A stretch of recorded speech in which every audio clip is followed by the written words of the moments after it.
भारतीय स्वतंत्रता संग्राम का एक ऐसा लौह पुरुष जिसे कभी नहीं भुलाया जा सकेगा।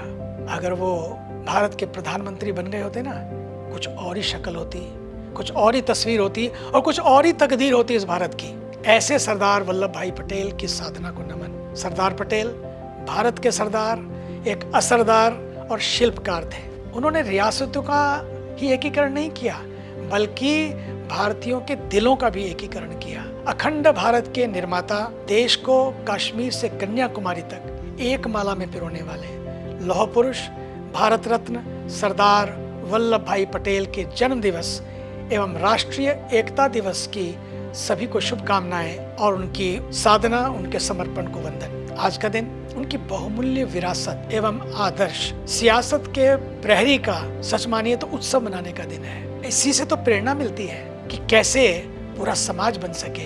भारत में अनेक राजनेता, राजनीतिज्ञ हैं, परंतु राष्ट्रीय एकता के लिए नेतृत्व करने वाली जो दृष्टि वो सरदार पटेल के पास थी, जिन्होंने एकता की अद्भुत मिसाल कायम की। वे एकता के नीतिज्ञ थे, विज्ञ थे और बाहरी हलचलों से भी विज्ञ थे। वे स्वयं तो राष्ट्र की सेवा में समर्पित थे ही, परंतु उन्होंने अनेकों के दिलों में भी राष्ट्रीय संवेदना का दीप जलाया। भारत एक स्वतंत्र राष्ट्र बनाने में, एक समर्थ भारत बनाने में उनका महत्वपूर्ण योगदान है। वे भारत की एकजुटता के वास्तविक सूत्रधार थे। आइए करें एक संकल्प। राष्ट्र है तो हम हैं। हमारे राष्ट्र ने हमें बहुत कुछ दिया है। आज हम सबकी बारी है कि राष्ट्र हित में अपना तन मन धन समय प्रतिभा आस्था सब समर्पित हम कर सकें, क्योंकि देश हमें देता है सब कुछ, हम भी सब कुछ देना सीखें। भारत की एकता के निर्माता को एक सच्ची श्रद्धांजलि दी है भारत के ऊर्जावान तपस्वी यशस्वी